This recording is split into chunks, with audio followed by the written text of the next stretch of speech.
Então, vou tocar a ficha aí.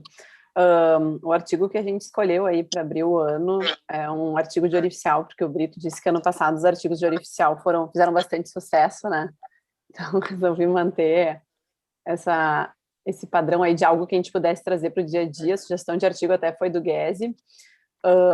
É sobre bloqueio de nervo pudendo em cirurgia hemorroidária e é uma revisão sistemática e uma meta-análise da Diseases of Colon and Rectum, agora do início desse ano, tá? Então, vou falar só um pouquinho, deixa eu só minimizar isso aqui, que não fica na minha frente, só aqui. Eu vou falar bem pouquinho sobre o contexto atual, porque na verdade é uma coisa que todo mundo sabe, né? Que a hemorroidectomia convencional continua sendo uma técnica efetiva, se não a mais efetiva, né? Tem argumentos para os dois lados na literatura, mas se não mais efetiva, pelo menos tão efetiva quanto as outras, porém ela é muito dolorosa, né? O manejo da dor, ele costuma ser realizado de maneira multimodal. Tem um grupo que trabalha com dor no pós-operatório, que é esse Prospect Working Group, e eles têm uma recomendação grau A, de analgesia via oral, diosmin, metronidazol, laxativos, lidocaína tópica, trinitrato de glicerina, creme de colestiramina e infiltração com anestésicos de longa duração. A discussão que vem é se o bloqueio de nervo pudendo, quando comparado com a anestesia perenal, se é uma técnica superior ou não. E o que se sabe é que para qualquer um dos dois tem uma efetividade de 6 horas de duração. O objetivo desse estudo, então, é investigar o uso do bloqueio de nervo pudendo nos desfechos cirúrgicos de pacientes submetidos à hemorroidectomia. Ele é uma revisão sistemática, né, uma meta-análise, como meios de busca da literatura para artigos. Para essa revisão sistemática foi utilizado o PubMed, o Google Scholar, o Cochrane Library e o Web of Science. E ele incluiu ensaios clínicos randomizados com pacientes submetidos à hemorroidectomia e comparados com bloqueio de nervo pudendo com outros tratamentos.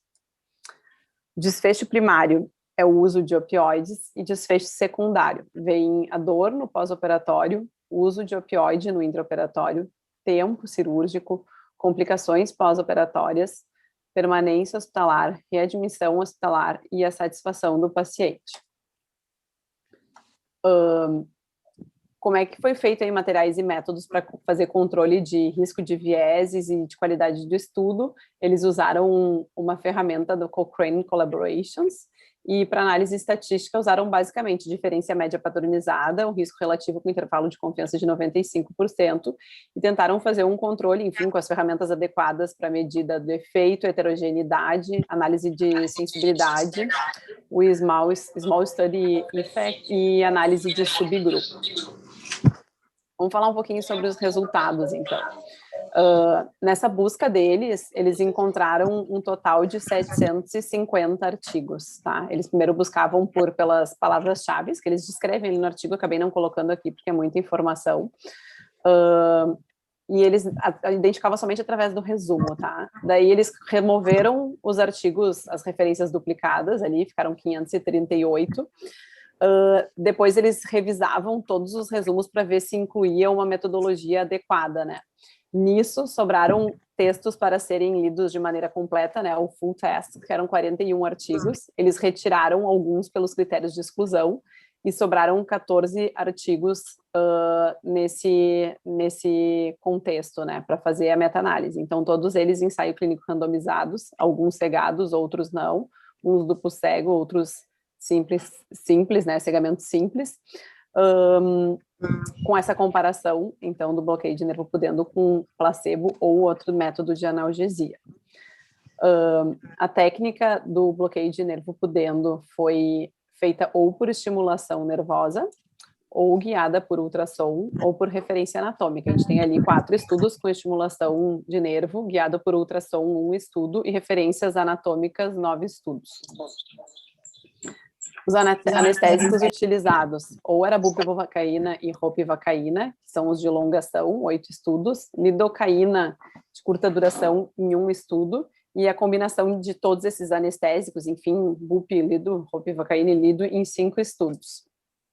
A técnica cirúrgica, a hemorroidectomia aberta foi a mais utilizada, foi utilizada em 10 estudos, e a hemorroidectomia fechada em um estudo. E nessa técnica aberta, eles citam que teve um que foi feito com ligashur. Ganha bem esse serviço, né? Conseguir pagar um ligashur para fazer hemorroidectomia me surpreendeu. O grupo controle, então, ou era placebo ou outras técnicas anestésicas. Um dos controles de vieses ali, eles levantaram qual seria o risco, né, de viés, e eles consideraram ali que o risco maior seria quanto ao cegamento, que foi onde teve mais diferença de heterogeneidade, teve estudos que cegaram, outros que não. E, na verdade, eles consideram, de maneira geral, diante de todos esses vieses, como a maior parte teve um baixo risco, eles consideram isso como um baixo risco no total. Além disso, eles fizeram a análise de sensibilidade e o Egger Test, que mostrou, enfim, mostrou que não teve influência maior de algum estudo, então não tem nenhum estudo que teve um poder maior ali no meio dos outros, e também não teve evidência desse small study effect. Uma coisa importante é que eles não colocaram, eles excluíram todos os ensaios clínicos com menos de 10 pacientes, também para diminuir esse efeito do small study, né?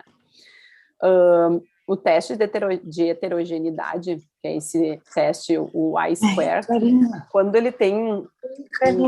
Ele funciona da seguinte maneira, né? Ele não diz se tem heterogeneidade ou se não tem, ele põe um grau ali de 0 a 100%, tá? Quando tem menos de 50%, ele é considerado como se tivesse uma baixa chance de heterogeneidade. Acima de 50%, essa chance é maior. Então, onde mostrou menos heterogeneidade foi necessidade de opioide no pós-operatório, complicações no pós-operatório e tempo cirúrgico. Já nos dados relevantes ali, a duração do bloqueio perineural, dor no pós-operatório nas 6, 12, 24, 48 horas, tempo de internação e satisfação do paciente, mostrou que tinha bastante heterogeneidade, então a gente tem que ter um pouco de cuidado ao olhar esses dados. Mas, no contexto total, eles consideraram que esse viés de publicação seria irrelevante no desfecho primário. Por quê? Primeiro, porque o I-square ele foi menor do que 50, e o funnel plot, que é outra maneira de tu avaliar se esses testes se esses estudos eles são muito díspares, muito heterogêneos, ele deu um bom padrão, onde todos estão lá em cima do funil. Então, eles consideraram que pro desfecho primário, essa heterogeneidade não foi relevante. Então, foram incluídos no estudo 1.244 pacientes, para o bloqueio de nervo pudendo foram 565 e grupo controle 649. Então, a gente tem aí nessas duas imagens o desfecho quanto à quantidade de opioide em dose e consumo de opioide, tá? Então, sim, o número de pacientes que usou. E a gente vê que os dois favorecem ao bloqueio de nervo pudendo, né? E todos eles têm um P menor do que 0,01 e, além disso, tem essa questão do I-square menor do que 50%. Eu resumi os resultados, porque tem muito resultado ali, eu acho que a gente tem que ir para o que importa, né, da discussão. Quando a gente compara o grupo de bloqueio do nervo pudendo com o grupo controle, o grupo de nervo pudendo, ele mostrou uma menor necessidade de opioide, uma diferença, se não me engano, de 7, 8 miligramas de opioide, menos dor no pós-operatório, especialmente nas 6 horas, mas aí cabe lembrar que o I-square foi acima de 50%, menos complicações pós-operatórias. Essas complicações são complicações, geralmente, que eles tentaram levantar relacionadas ao uso de opioide, que é retenção urinária, tempo de permanência, né, ali hospitalar, readmissão hospitalar, satisfação cirúrgica. Então, assim, tiveram menos complicações e também teve menos readmissões hospitalares. Eu até me impressionei com a taxa de readmissão hospitalar, sabe? Eu até vou depois discutir um pouco isso com vocês, porque eles colocam como no grupo que não tem, do bloqueio nervo pudendo é menos de 1% ou 2%.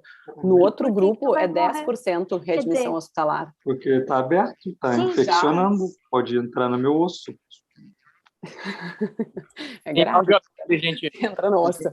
Sim, menor permanência hospitalar e maior satisfação cirúrgica, apesar de também ter mostrado a favor do bloqueio de nervo pudendo. É uma informação que a gente também tem que olhar com cuidado por essa questão do I-square. Quanto à técnica de bloqueio de nervo pudendo, não teve diferença quanto ao uso de opioides, retenção urinária, náusea e vômito, dependendo da técnica, seja por landmarks, por guias, regiões anatômicas, né, nossas referências anatômicas, por eco ou por estimulação nervosa. Não teve diferença também entre os anestésicos utilizados, seja de longa ou alta duração, e também não teve diferença entre os pacientes que foram submetidos à anestesia geral ou bloqueio raquimedular. Então, para discussão, tá? O que eles concluem? Eu até dei uma diminuída no que eles concluem, porque eles são mais generosos, tá? Eles concluem que o bloqueio de nervo pudendo reduz o consumo de opioides, reduz complicações e readmissão hospitalar. E que, nesse contexto, com os achados do estudo, com o controle de vieses e tudo mais, eles consideram isso um nível 1A de evidência, tá?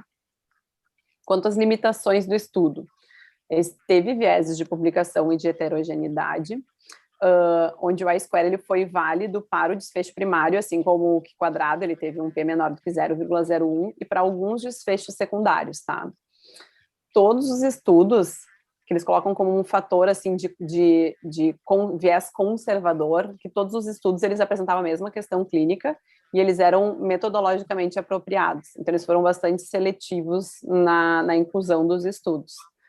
E que no caso de falta de dados no estudo, o que eles faziam, tá? Eles tinham que selecionar um efeito estimado, eles tinham que buscar essa resposta no estudo porque não tinha esse dado especificado. Só que o que eles fizeram? Quando eles chegavam nesse efeito, eles diminuíam o efeito da diferença para tentar fazer um viés conservador. Então, não um viés que deixasse favorecer o bloqueio de nervo pudendo, dando a entender que talvez essa diferença possa ser maior. E daí, eu trago algumas coisas para a gente conversar, que eu acho que para mim foram as coisas que mais me fez pensar no estudo, assim, e que eu acho que seriam questões legais de a gente debater, que uma delas é que a redução da dor, apesar de não ter fechado ali com a questão de heterogeneidade, ela é mais importante nas primeiras 6 horas. E certamente o bloqueio de nervo pudendo não é a única maneira de a gente atingir isso, né? Se a gente faz uma infiltração anestésica, um bloqueio local, talvez a gente também consiga isso. Se a gente faz uma hack ali em cela, a gente consegue isso por 6 horas, pelo menos, ou mais. Então, uma questão que fica é essa, a relevância é de dor principal, dor no transoperatório, uso de opioide no transoperatório e nas primeiras 6 horas. A técnica de bloqueio do nervo pudendo, assim, não teve nenhuma vantagem ali nos estudos favorecendo o uso de técnica, de algo que aumente o custo do procedimento, né, como eletroestimulador nervoso, né, ultrassonografia, eco. Então, assim, será que tem alguma vantagem a gente se valer dessas ferramentas? O que eles colocam é que isso diminui chance de complicação, mas em compensação não teve nenhuma complicação diretamente associada ao bloqueio de nervo pudendo, como tipo bloqueio de ciático, hematoma e outras coisas. O que eles colocam é que talvez possa ter uma diminuição da quantidade de anestésico que tu vai utilizar para fazer o bloqueio. Além disso, o tipo de anestésico, como não houve diferença, a tendência é a gente usar uma ROP, uma BUP, ou usar uma LIDO. A gente sabe que, teoricamente, a BOP e a ROP e a BUP vão ter um efeito maior, né? Então, por que não usá-las e usar uma lidocaína? E a outra questão que eu achava que seria bem legal a gente discutir seria essa questão do bloqueio do nervo pudendo versus bloqueio raquimedular e ou infiltração anestésica local associada. São equivalentes? Será que a gente só tem um método de fazer isso? E até para a gente discutir e ver como é que cada um costuma trabalhar, assim. Estou aberta à discussão.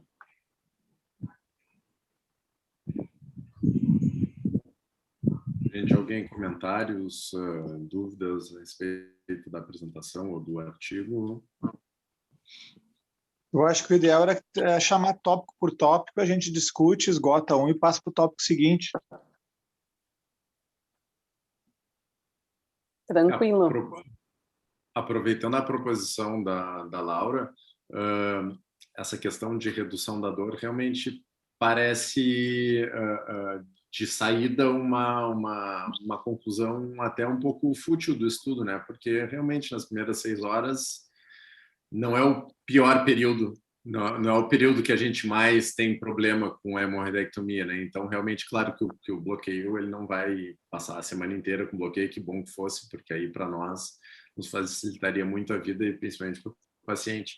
Mas esse ponto de corte tão curto, né? Mesmo usando bupivacaína ou ropivacaína, não parece tão interessante. Não sei o que tu achou em relação a isso, Laura. Eu posso fazer algumas colocações, não sei, Laura responde primeiro, de repente, depois eu faço. Estou na fila também. O que acontece, assim, se a gente for pensar como manejo de dor, o objetivo do bloqueio também seria diminuir o nosso limiar de dor, né?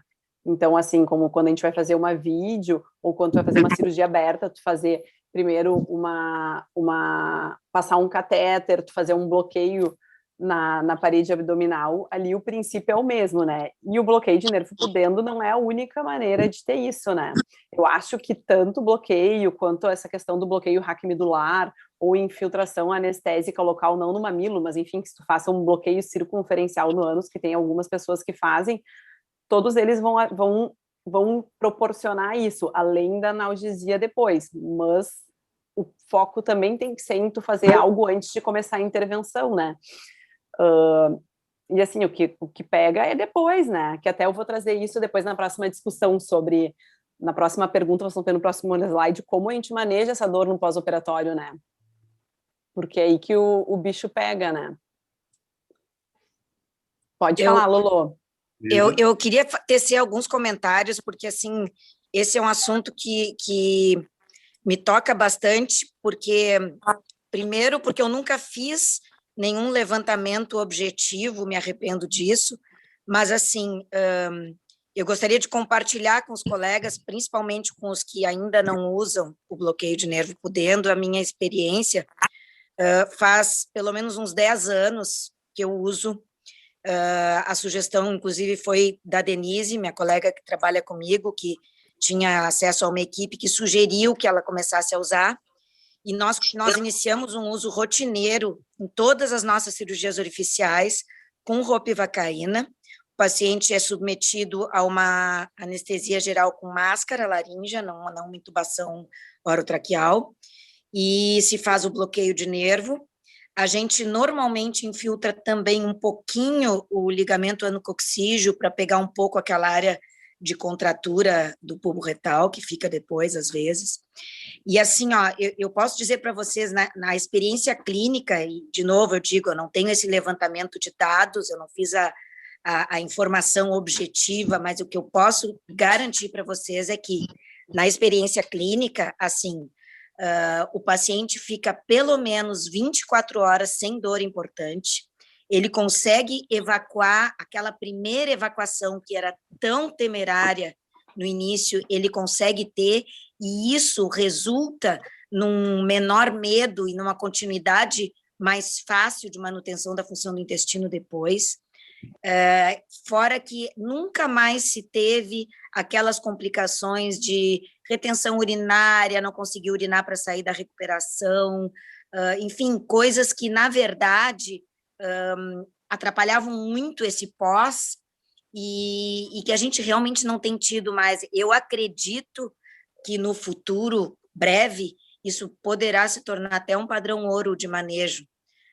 Realmente faz muita diferença. Desculpa se me alonguei. Não, deixa eu te fazer uma pergunta. Antes de fazer o bloqueio de nervo, vocês operam em lito, né?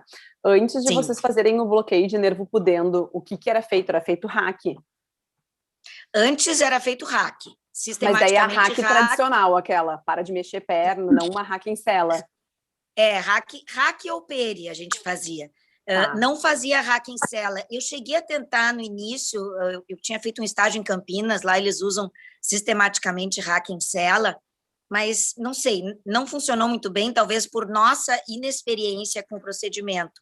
O que aconteceu é que o bloqueio de nervo pudendo, ele é tão simples de ser feito, é tão fácil de tu acessar a espinha isquiática e chegar perto e fazer essa... Enfim, me pareceu tão menos invasivo e com um potencial de complicação tão menor e um efeito tão mais efetivo que, enfim, eu me tornei uma entusiasta, assim, eu acho que é um divisor de águas na cirurgia orificial. Ô, Lulu, posso falar Oi. aí? Na verdade, eu não sei se é a minha vez, eu estou furando a fila, não. Alô? Então, acho que o Thiago também estava querendo falar alguma coisa, mas vai firme, Rosângela. Vai tu, depois eu vou, daí, tranquilo. Eu estou ouvindo a Lolo falar e eu estou pensando que os meus pacientes, em geral, eu faço um bloqueio, pode ser um bloqueio peridural ou uma hack em cela, preferencialmente, e sempre infiltro os pacientes com ropivacaína, mas uma infiltração anestésica local. E esse mesmo efeito que tu está descrevendo, Lolo, de 24 horas de conforto, os pacientes têm também. Então, assim, eu não vejo uma diferença grande entre o uso do bloqueio de nervo pudendo e uma infiltração local. E os meus pacientes, eu não sei se o meu anestesista é muito competente, mas, assim, eu raramente tenho pacientes com retenção urinária. Então, eu não consigo ter vontade de mudar para um procedimento que é assim, um pouco mais invasivo do que uma infiltração local. E eu faço a infiltração no final da cirurgia. Eu não uso o anestésico local para operar os pacientes. Os pacientes estão bloqueados, assim. Mas a ropivacaína realmente fez uma diferença, porque a partir do momento que eu comecei a usá-la, os meus pacientes tiveram muito mais conforto, do ponto de vista de redução de dor, sabe? Então, tem tido cefaleia pós-hack com os bloqueios, com as hacks? Muito eventual, assim, mas muito eventual. E isso, em geral, se corrige aí dando uma sopinha salgada para os pacientes, bastante hidratação, e isso se resolve rápido, café, sem grandes problemas, assim, sabe? Então, não sei.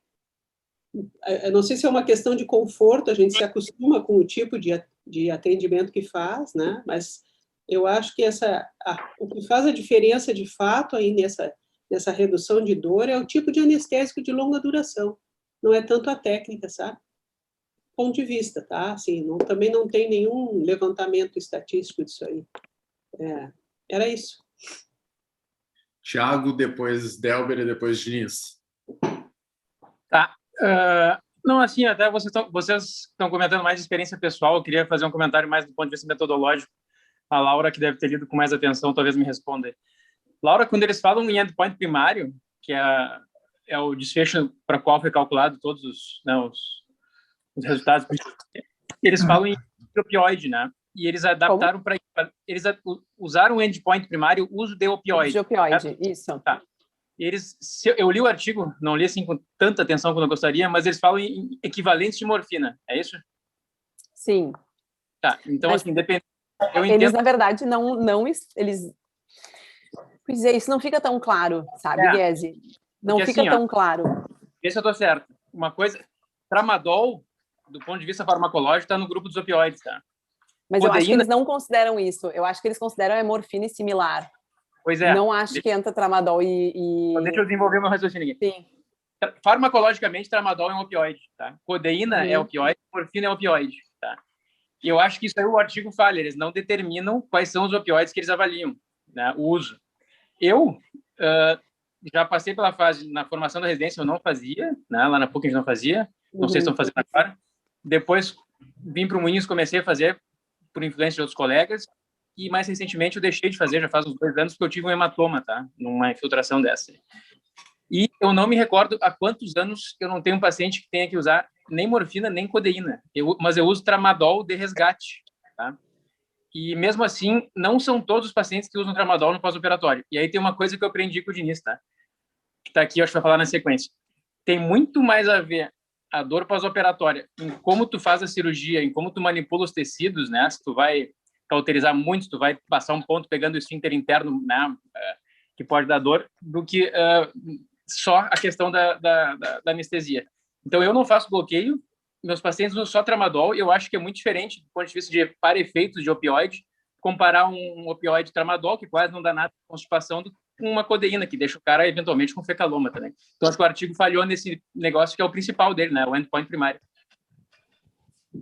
Eles, na verdade, o que eu acho, Guese, tá? A impressão que eu fiquei, isso não é claro, mas eu acho que tramadol e codeína não entram na jogada, porque eles falam em dose de miligrama, assim, mas em função, eu acho que é morfina, porque é transoperatório, tá? Não é em uso domiciliar depois. Esse endpoint é só no intraoperatório? Uso durante internação hospitalar. Tá, porque eles fazem avaliação ali, eu vi de 6, 12, 24... Mas é de dor, é escala de dor, não é a quantidade de opioide utilizado, entendeu? Tá.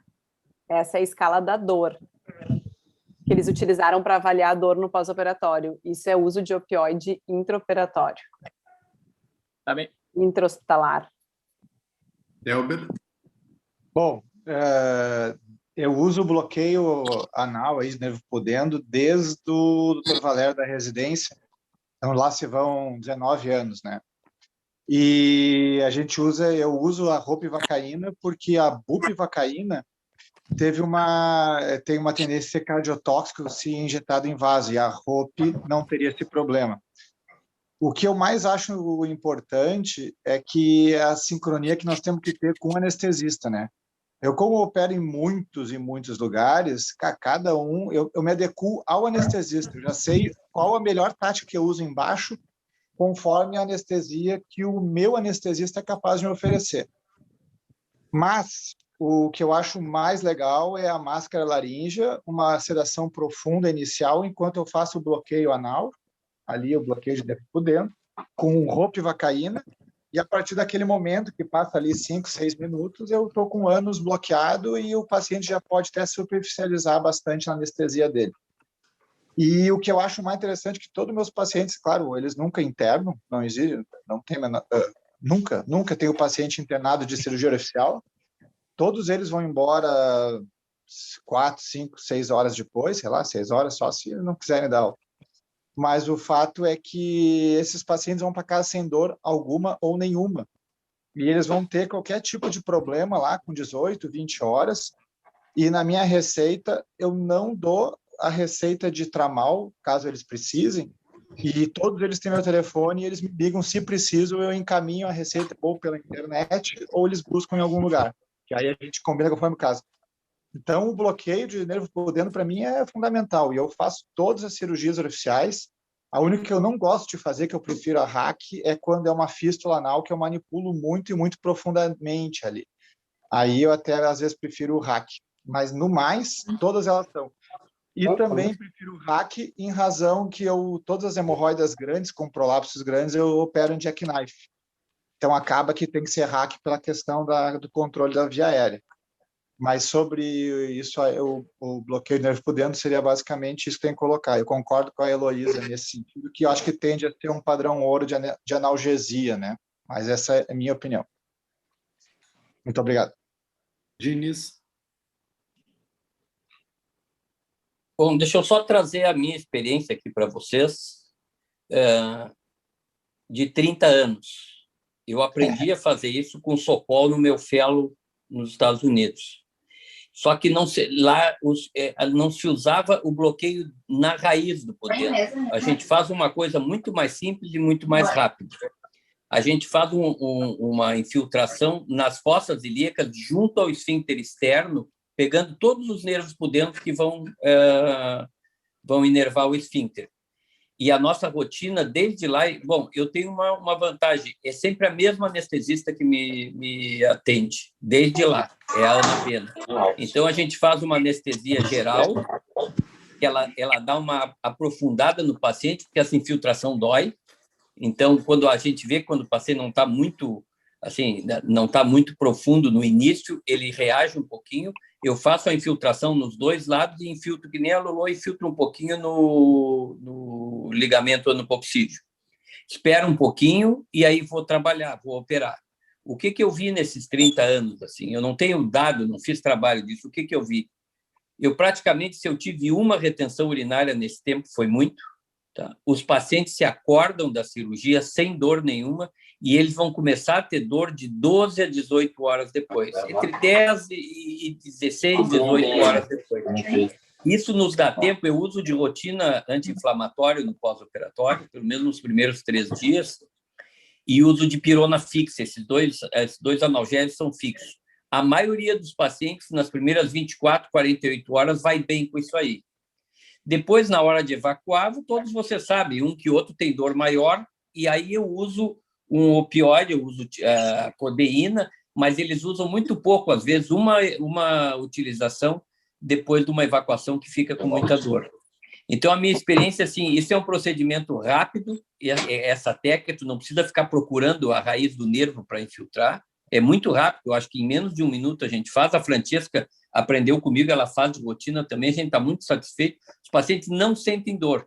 A anestesia fica superficial depois da infiltração. E o que o Thiago falou foi uma coisa que eu aprendi lá também. Procurem pegar com pinça, só o tecido que vai sair.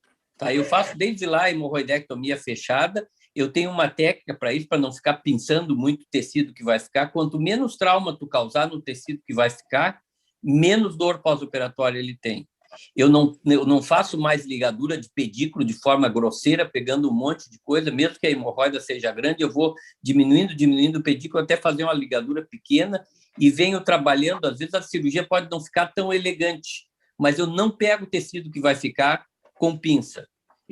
A gente puxa um pouquinho o ânus para fora, eu faço com Eisenhammer e vou passando o ponto direto de um lado e do outro e fecho toda a ferida. Sem tensão, essa ferida, esse fechamento é frouxo, que é para, se você der muita tensão na sutura, também vai ocorrer dor pós-operatória. Só para trazer para vocês que faz 30 anos que eu faço isso e eu notei uma diferença muito, muito, muito grande na dor pós-operatória. Ô, Diniz, tu costuma usar eletrocautério ou tu faz a frio? Não, eu uso eletrocautério. Tá? Eu acho que faz uns 10 anos que eu uso eletrocautério para dissecção. Às vezes me dá um ataque, eu pego a tesoura e disseco com a tesoura. Mas eu acho que o eletrocautério, principalmente, eu sou um cara conservador, eu opero 7% dos meus pacientes com hemorroida. Você vê que é pouca coisa, né? Então, eu só opero hemorroidão mesmo, eu não opero coisa miúda, eu deixo só quando é grande mesmo. Então, são pacientes que sangram, que incomodam, e eu acho que o eletrocautério nos ajuda um pouco. Só que tem que regular direitinho para que não ocorra muita queimadura na região. Eu trabalho muito mais no corte do que na coagulação. Eu faço tudo com corte e depois, aonde ficou sangrando, eu cauterizo com ponta de Addison sem dente. Eu acho que se você usar o cautério muito assim, com a mão muito pesada, vai ficar muito tecido queimado, necrosado. Isso dá dor no pós-operatório também. Isso foi uma coisa que eu aprendi com os americanos. Quanto menos a gente traumatizar o tecido que vai ficar, menos dor pós-operatória se tem. Eu acho que o Diniz também falou uma coisa chave, né? Quanto a dor é uma coisa muito pessoal, né? E a satisfação também. Eu acho que a indicação da hemorroidectomia também passa por isso, né? Um paciente que tem uma hemorroida pequena, que não sente muito desconforto, enfim, talvez não seja um bom paciente para indicação cirúrgica, certamente o limiar dele para dor, a tolerância dele para dor, porque o benefício dele vai ser menor, né? Se tu opera um paciente com hemorroidão, ele talvez eu não, sofre talvez eu com não hemorroida, tenha, então para ele compensa, né? Talvez eu não tenha me expressado bem, mas assim, um fator importantíssimo para eu indicar ou não um tratamento cirúrgico é o grau de alteração na qualidade de vida que aquilo causa no paciente. Se é diário, se é semanal, se é mensal, entende? Tem gente que se incomoda diariamente com hemorroides. Não, eu concordo. Esse paciente eu acho que vai se beneficiar do tratamento cirúrgico, é óbvio, né? Vai ficar satisfeito. Uma coisa que eu não sei quem é que utiliza grampeador, enfim, THD-like, né? Porque a gente não tem mais o THD. Qual é a experiência? Se costuma usar bloqueio de nervo pudendo, se o pessoal usa hack. Eu, por exemplo, eu opero em jackknife, então eu faço hack em cela, tenho uma parceria. Eu acho que outra coisa que foi a Rô que falou, né? Essa questão da parceria com o anestesista é tudo, porque eu trabalho em equipe, né? Ninguém trabalha sozinho. Então, eu faço hack em cela e geralmente a gente faz uma sedação superficial, né, do paciente. Mas e quem faz outras técnicas, como é que costuma fazer? Porque isso aqui é a hemorroidectomia aberta e fechada, né?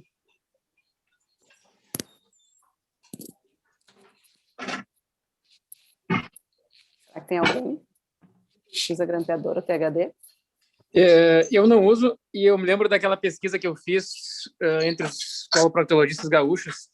Só tinham 2 ou 3 que usavam ainda, e eu acho que esses 2 ou 3 não devem estar na reunião aqui, pelo jeito. Sim. Eu, na verdade, eu usei muito THD, porque eu não gosto da indicação da hemorroidectomia. A cirurgia é chata, né? Todo mundo sabe, o paciente nunca fica muito satisfeito, dói. Então, quando saiu o THD, eu usei bastante.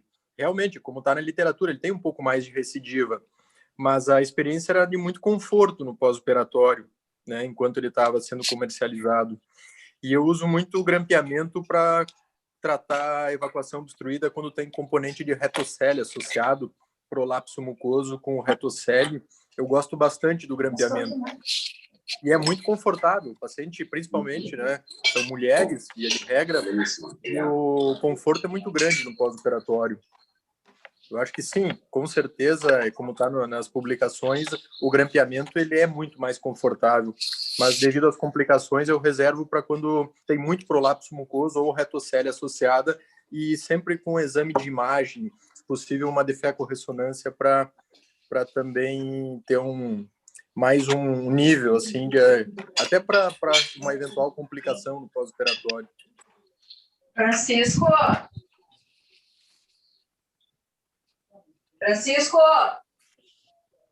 Tem áudio aberto aí, gente. Estão chamando Francisco. Laura, eu quero te fazer uma pergunta aí quando for a minha vez, se puder ser. Eu acho que pode, não tem ninguém Nossa, esperando. Manda, Miguel. Laura, sobre o estudo ali ainda, eu não tenho certeza, eu li, foi ontem, mas todos os pacientes fizeram sedação superficial, ninguém fez bloqueio axial? É Na isso? verdade, não. Na verdade, cada estudo, o que compara cada um é de um jeito. Essa é a questão, né? Pois é uma coisa um pouco variável, né? É por isso que aí é que tá. O que seria, o que falta na literatura? Um estudo consistente que compare bloqueio de nervo pudendo com bloqueio RAC medular, por exemplo, entende? Porque, bom, claro, quem faz uma RAC tem esse inconveniente de ficar mais tempo internado, talvez o anestesista vai querer que fique mais tempo internado, mas ele vai dar um conforto nessas horas iniciais também, né? A RAC é muito maior que um bloqueio, provavelmente, né? Não se sabe, não tenho certeza disso. O fato é, para quem faz ou não com RAC, será que vale a pena usar o bloqueio, né? Isso que é interessante.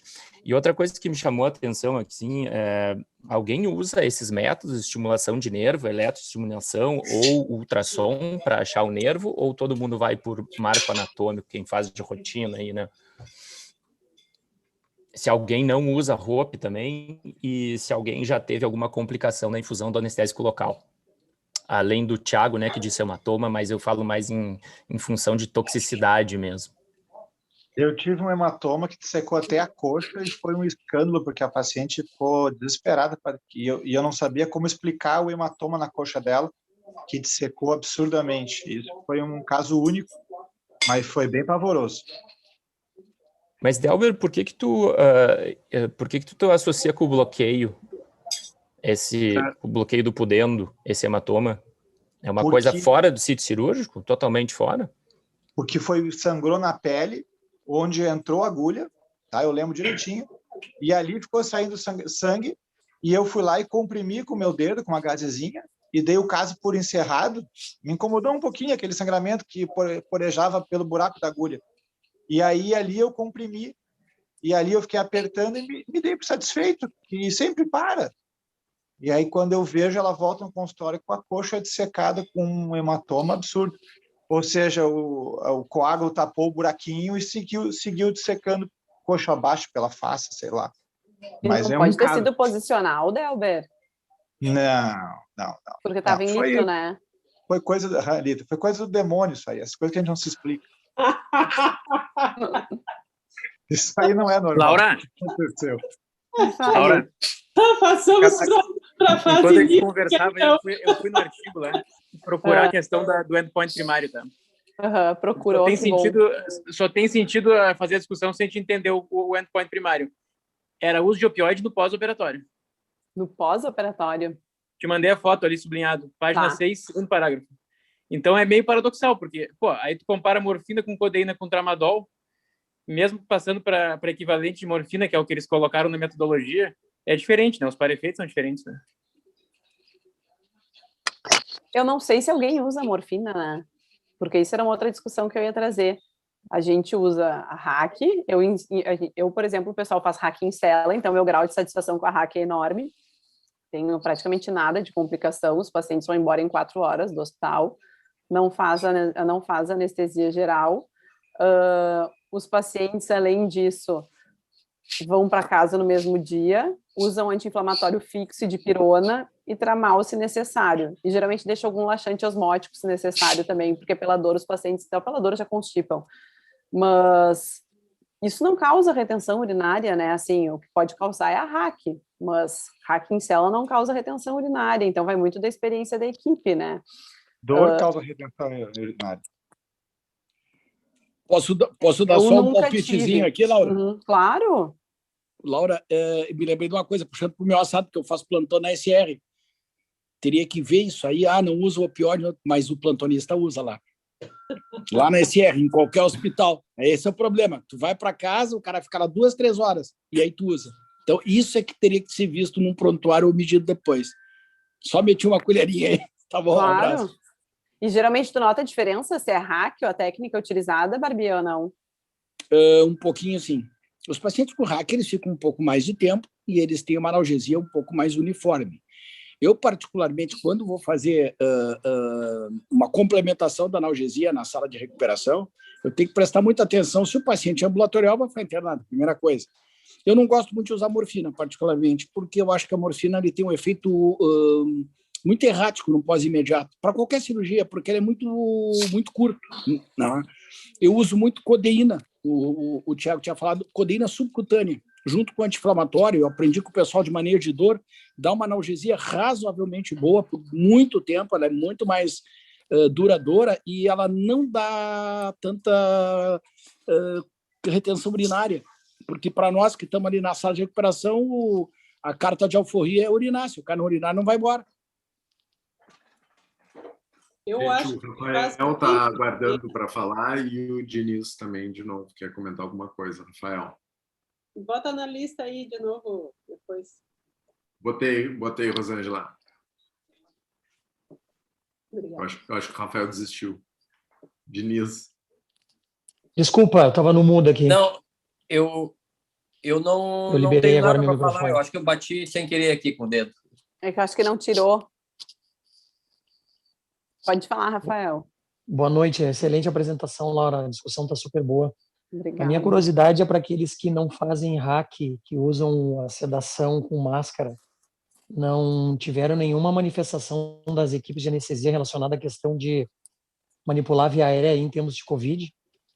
A minha equipe manifestou muito essa preocupação. Assim. Eu uso normalmente RAC em cela de rotina há muito tempo. Mas, eventualmente, uma cirurgia mais para o final do dia, medo que o paciente fique mais tempo, às vezes um paciente do interior, que não entre madrugada na recuperação, às vezes a gente muda um pouquinho, faz a sedação, enfim. Mas desde o ano passado, a minha equipe de anestesia tentou ao máximo aí tentar evitar manipular a via aérea pela questão de contaminação e com Covid, enfim, alegando orientação de sociedade de anestesia, né? Não sei se vocês têm perceberam a mesma coisa.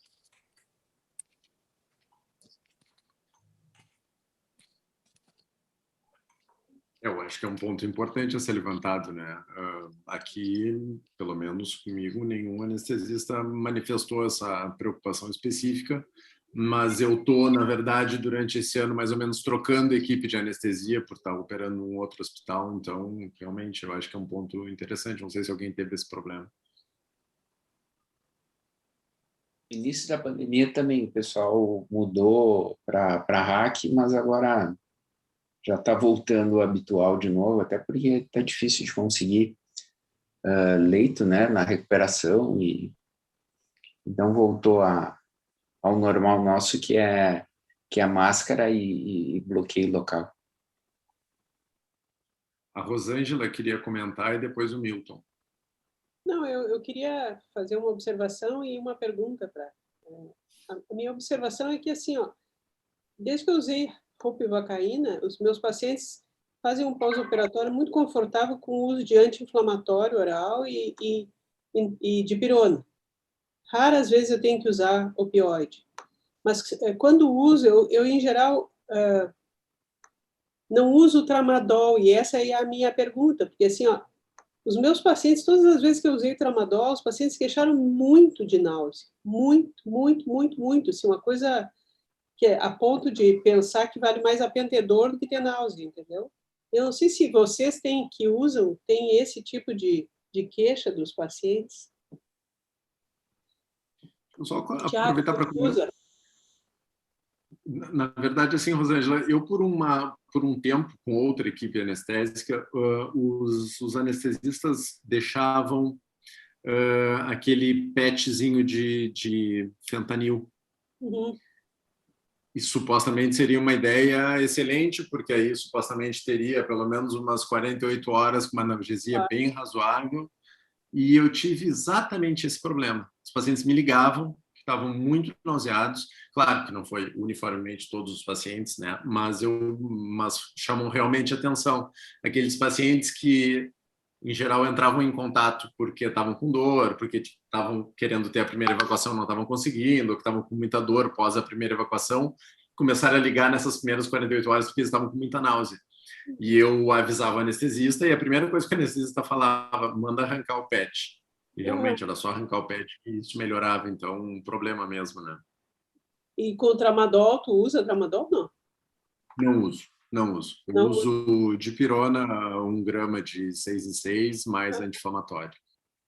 Eu deixo tramadol se necessário, ou Tilex, mas não costumo ter muita queixa porque não usa um fixo, né? E quem usa fixo geralmente está com tanta dor que a náusea eu acho que o cara tolera, mas não vejo tanto. Uma coisa que eu ia comentar, assim, é que essa questão a gente lê o artigo de uma maneira, a impressão que eu tenho brasileira, assim, a nossa preocupação é a dor no pós-operatório, né? E tu vê nesse artigo que a preocupação do americano é reduzir o uso de opioide, né? Porque isso é uma questão muito importante, relevante lá, né? Essa questão dos opioides. Que para nós a gente nem entra tanto nesse cerne da discussão, né? É que o padrão até, enfim, quem já fez estágio fora pode até, eu acho que, confirmar isso ou não, mas a impressão que eu tenho é que o padrão de uso de analgesia deles é muito mais baseado no analgésico junto com o opioide, e eles nem cogitam o anti-inflamatório como na forma que a gente usa, pelo menos, né? Outra que eles não usam dipirona, né? Então, em geral, é acetaminofén junto com o opioide. Advil para eles, né? Que nem água, assim. O Milton quer comentar alguma coisa, Milton? Tem alguns pacientes, principalmente homens, e às vezes associam até a retenção urinária junto com a dor no pós-operatório. E alguns pacientes eu tenho usado o ciclobenzaprina e o efeito parece ser bem interessante. E eu, sinceramente, não li muita coisa. Tem alguém que use, já leu algo mais? Mas realmente fica um efeito bem interessante como potencializando a analgesia. Eu gosto do Fenergan para potencializar a analgesia. Eles dormem e não reclamam. Exatamente, isso funciona muito bem. É interessante ali, eles citaram aquele projeto de diminuição de dor, né, Laura? Isso era uma coisa que eu queria discutir também. É o acrônimo, né, ali. Não... tem algumas coisas que eu uso daqueles ali. Eu nunca usei ciclobenzaprina, como o Milton falou, mas pacientes que têm muita dor, às vezes eu faço um curso de metronidazol. Isso, às vezes, tem relação com diminuição de dor anal, né? Agora, um que me chamou a atenção ali é diosmin, né? Que elas botaram ali, que eu acho que não vai alterar nada em dor, mas também chama atenção. Pois é, eu fiquei surpresa com o diosmin. O metronidazol eu não costumo usar tanto. Às vezes eu uso no pós-operatório os pacientes que estão tendo um pouco de dificuldade de cicatrização, sabe? Aquela coisa para tentar melhorar, diminuir secreção, muita umidade, mas... Nunca usei para dor. Eu estava curiosa para saber como é que tu usa para dor. Era uma pergunta que eu tinha. E esse creme de colestiramina que eu também nunca ouvi honestamente falar, desconheço. Né? Fiquei muito curiosa. Mas o metronidazol é paciente que está com uma ferida, não só como tu citou. Fez esse estudo aí, ele é bem conhecido, é antigo esse estudo, com uso de metronidazol no pós-operatório para diminuir a dor. Isso aí é uma coisa foi bem comentada assim para os velhos da sociedade, sabem bem essa história. Mas me parece uma coisa meio óbvia, assim, tu diminui a reação inflamatória, tu diminui a infecção local, que sempre tem, né, uma contaminação ali, mais edema, às vezes, nos pacientes que têm. Então, eu acho que o metronidazol funciona porque diminui a reação no sentido global, assim, ele não é específico para dor, ele é específico Mas é que o pessoal da PUC usava de rotina na prescrição médica de pós-operatória. Daí eles chegaram a essa conclusão, né? Mas só para... Há muito tempo atrás, só um pouquinho, há muito tempo atrás, eles mostraram que o metronidazol tópico diminuiria a quantidade de anaeróbio na ferida e, por isso, diminuiria a dor. É por isso que o pessoal começou a usar primeiro topicamente e depois até via oral. Uma coisa que eu queria colocar aqui, que eu acho que ninguém falou, mas que eu uso, tem alguns pacientes que a gente opera que são muito ansiosos, eles começam a ter dor, eles ficam muito tensos. Esse paciente, quando começa a ficar muito tenso, ter muita dor, uma das coisas que eu uso é diazepam, que relaxa um pouquinho a musculatura dele. Eu uso diazepam assim, de manhã e à noite, dou 2 doses para ele. Funciona bem, 5 miligramas eu dou normalmente, e ajuda na analgesia, interessante. Usa via oral ou usa tópico, doutor Diniz? Não, via oral. Via oral. Por isso que eu uso já tive que usar num paciente que teve muita dor, eu tive que usar 10 miligramas de manhã e 10 miligramas de noite.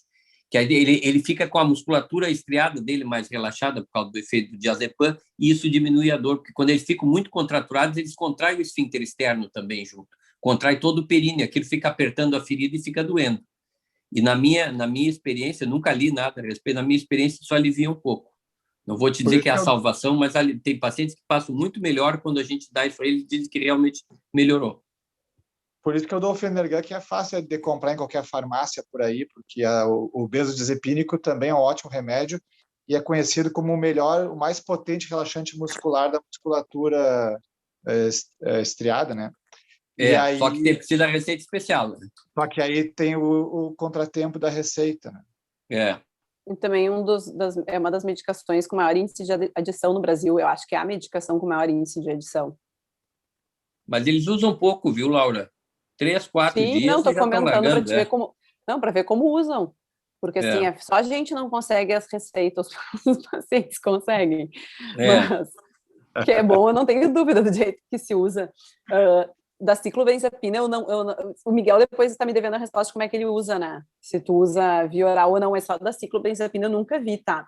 Mas esses tempos atrás eu estava em dúvida sobre gabapentina, porque tinham alguns grupos de anestesistas, estudos mostrando que teria benefício tu começar a gabapentina antes de cirurgia, tipo 2, 3 dias antes, e depois manter por alguns dias, e que isso diminuiria o limiar da dor. Daí eu fui pro UpToDate dar uma olhada, né? Eu queria revisar isso, estava pensando em começar a adotar. Daí eu até abri aqui de novo para revisar, porque é muito engraçado, quando tu põe pós-operative pain, quando tu abre o UpToDate, a primeira coisa que abre é uma janela desses pop-up, assim, que diz What News? Gabapentinoids not useful for perioperative analgesia. Tipo, porque era uma coisa que certamente estava muito em voga, então eles colocam todos os estudos, e antes de tu começar a ler qualquer coisa, é isso, tipo, parem de usar gabapentina. E a ciclobenzapina eu nunca usei, mas achei interessante, até porque dá sono também, né? De noite o cara dorme. Sabe que eu comecei com isso, na verdade, pela questão urológica. E eu tenho cálculo de repetição e eu fui operado várias vezes, tive que colocar duplo J, muitas vezes. E aquilo me causa um desconforto horrível, ficou a musculatura muito tensa. E eu comecei a usar empiricamente, aí eu fui ler, mas não tem muita coisa. E aí levei para os meus pacientes e realmente o resultado é interessante. Cada vez que eu coloco o duplo J, eu tomo direto ciclobenzaprina. É uma das coisas, junto com o benzodiazepínico, me faz aguentar ficar com o duplo J. E eu vejo que a dor é muito característica, muito parecida na cirurgia orificial. E os pacientes respondem bem, assim como o Diniz falou, né, com o benzodiazepínico e a associação com a ciclobenzaprina. Realmente, aquele paciente muito refratário, ele fica muito confortável.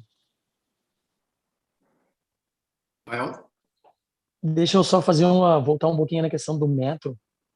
Não me lembro quanto tempo atrás a gente discutiu numa reunião com os residentes lá no Ernesto essa questão, exatamente por essa colocação desse prospect sobre o metronidazol. Então nós pegamos os artigos que eles usaram como referência citada no corpo ali de discussão, e chamou atenção que eu não sei como eles decidiram colocar como evidência de grau A, porque o corpo de evidência ali, na época que a gente estudou isso, não nos convenceu. Rafael? Eram 1 ou 2 artigos sobre o metronidazol, de metodologia bem questionável, assim, nenhum artigo bem desenhado, e, enfim, parecia ser esse prospect, assim, eu até perdi um pouquinho perdeu a graça, sabe, porque realmente não nos convenceu quando a gente for ver o corpo de evidência que eles se basearam para colocar tanta ênfase no método, sabe? Enfim, não deixa de ser um antibiótico, né? Importante para a gente. Sim, exatamente, né? Resistência bacteriana, né? Exatamente. Que é uma preocupação entre os infectos, né? Se tinha uma questão de, não, metro não tem, anaeróbio não faz resistência. Sim, já tem relato em alguns hospitais aí de índices não baixos de resistência ao metronidazol. Oi. Então, só para fazer de 2017, congresso lá de Foz do Iguaçu, eu falei numa aula sobre complicações pós-hemorroidectomia, e eu revisei a fundo esse negócio do metronidazol. Fiz que nem tu, peguei todos os artigos que tinham 2 artigos positivos, com uma heterogeneidade absurda, um N pequeníssimo, então, assim, não tem evidência boa para usar metronidazol, embora toda a lógica fale a favor de usar, evidência científica para isso não tem. E daí, na verdade, tem outra coisa que agora eu pensei, né? A gente usa o metronidazol e daí 24, 48 horas, 72 horas o paciente melhora. Daí é lá, tratamento precoce de corona, assim, será que não melhoraria igual, né? Na verdade, eu fiquei pensando com esse estudo que, para quem trabalha em um hospital-escola aí que tenha um N grande de hemorroidectomia, é uma coisa factível de se fazer, né? Não com metronidazol, mas, enfim, comparar dor no pós-operatório, não digo nem dose de opioide, porque para isso talvez não seja tão relevante, mas tu pode ver a dose necessária de opioide ou dor no pós-operatório mais a longo prazo, aí nessas primeiras 48 horas, comparando o bloqueio de nervo pudendo e HAC, né? É que é muito complexo tu conseguir homogeneizar tudo, né? É quase... Teria o problema de ser um cirurgião só, mas é quase que necessário ser um cirurgião só, porque cada cirurgião tem uma pequena mania de ver que a gente aqui, em 26 pessoas, cada um tem um jeito de operar, um jeito de fazer o pós-operatório, uma técnica anestésica. O próprio estudo, né? Foram 749 artigos pré-selecionados que sobraram 14. E mesmo dentro dos 14, me botaram um artigo que usava LigaSure, que por todas as definições possíveis, é muito diferente da técnica habitual, né? E ainda incluíram o artigo do LigaSure. Então, eu acho que esse é um dos comentários que eu tinha a respeito do estudo, dessa questão do LigaSure. Não sei se alguém tem experiência, eu lembro de ter feito um caso, eu acho, na residência, provavelmente o Thiago estava junto até, né? Mas é muito diferente de fazer uma hemorroidectomia habitual, né? E outra questão interessante... Fala, Thiago. Não, como tu era meu R1, acho que eu te papei, porque eu devo ter feito umas 10 com LigaSure. A gente recebeu doação lá da empresa. E, assim, tem um randomizado que fala que LigaSure tem 2 vantagens. Menor tempo cirúrgico e menor dor pós-operatória. E é só esse trabalho. Os outros, poucos, não reproduziram. Os casos que eu fiz lá naquela vez, na PUC, eu acho que o Henrique, que está aí na reunião, deve se lembrar,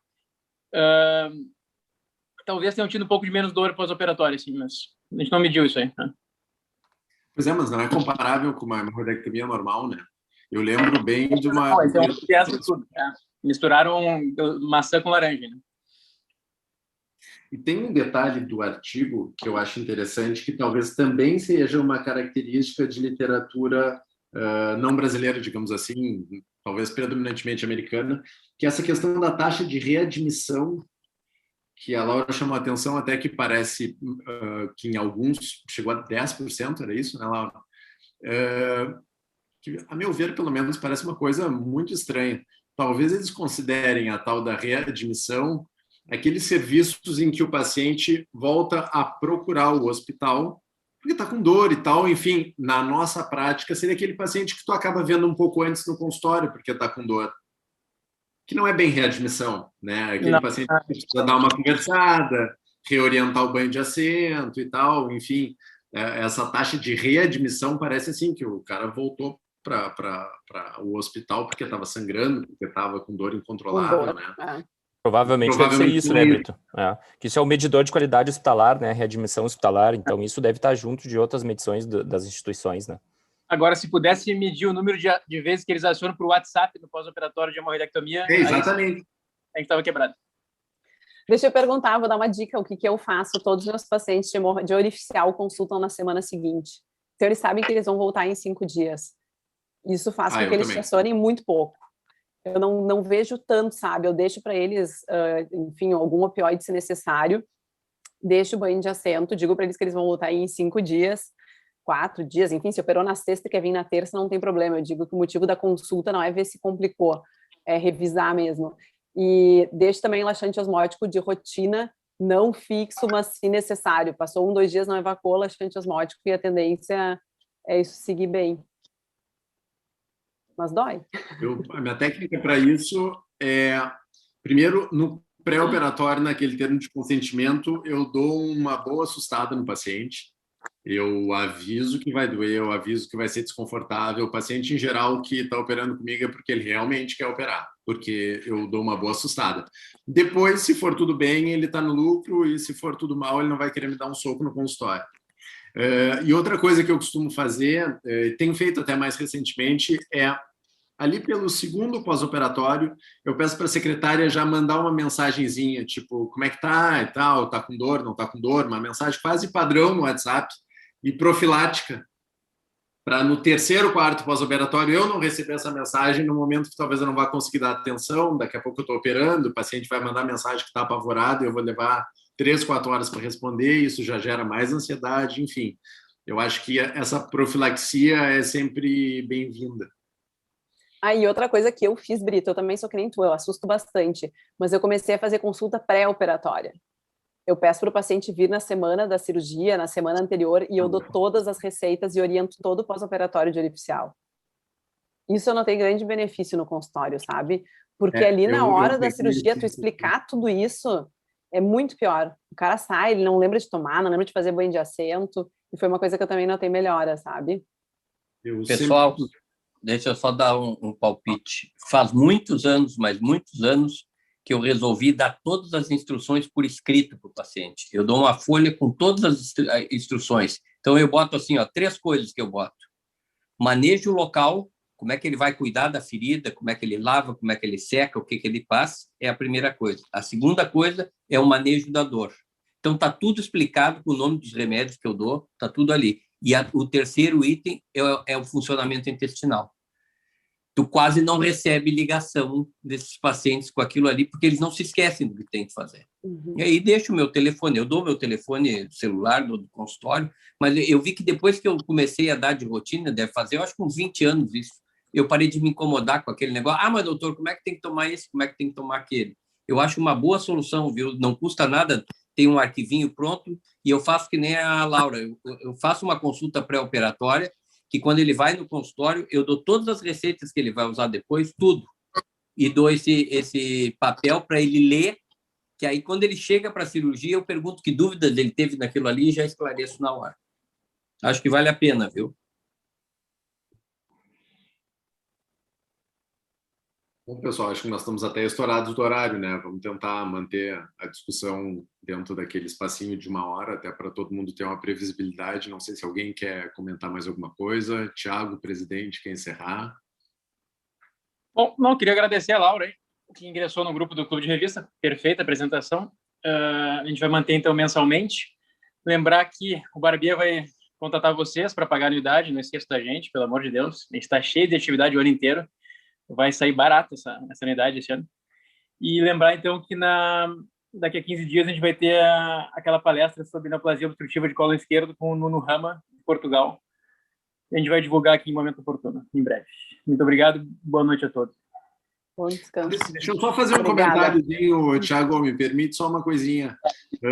Só lembrar o pessoal também, assim, o curso preparatório para título de especialista, a gente vai começar com as aulas agora na quarta-feira, depois de amanhã. Eu vou dar a primeira aula de anatomia, fisiologia e embriologia.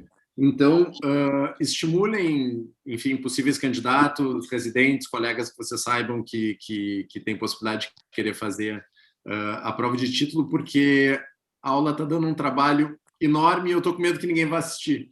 Então, até que assim, não precisa estar convencido já que vai fazer a prova para assistir a aula. Sei lá, assiste a aula, sei lá, se já... na próxima quarta já tem aula também de novo, acho que até com o Brambila, se não me engano. Na próxima quarta já tem aula de novo. dia 10 Até o quem Brandão passou na 17. prova pode ver de novo, né? É isso que eu ia É uma perguntar. maneira Quem de passou na estudar, prova já revisar, pode né? ver? Claro. Pode.